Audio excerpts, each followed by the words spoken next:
It shapes not just how we see the world, but how we see ourselves.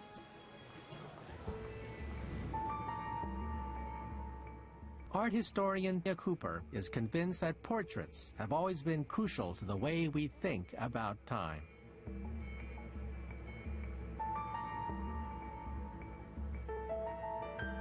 Portraiture is something which can capture a person in time, a particular moment in time.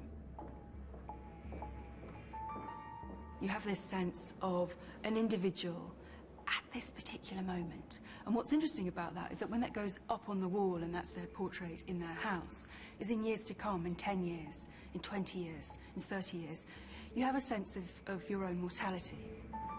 And of course, implicit in that is an awareness of our own death, awareness that we no longer always look the way that we do. We won't always be youthful.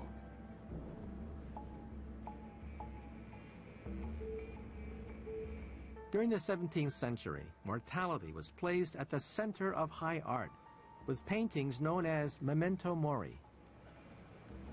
Memento mori picture is anything, really, that reminds us of passing time, that reminds us of our own transience, of ultimately death and mortality.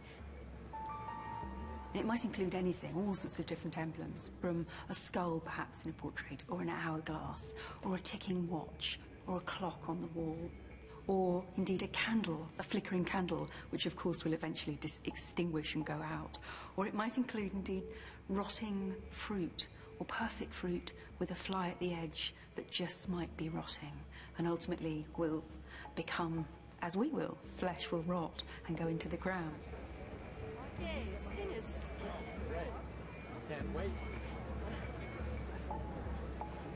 In the 16th and 17th century, people wanted to have something on the wall that just kept their own pride in check, that kept their humility.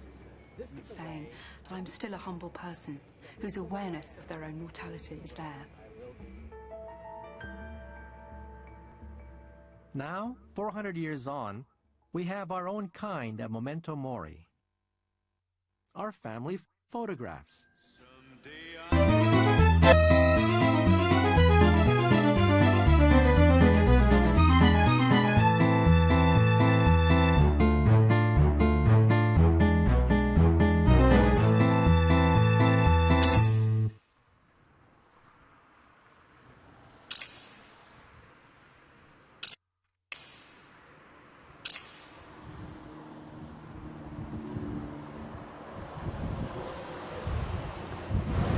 안녕하세요. 전 금연숙이라고 해요.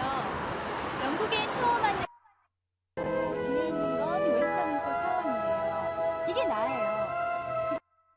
생기를 누가 가져가 버렸거든요.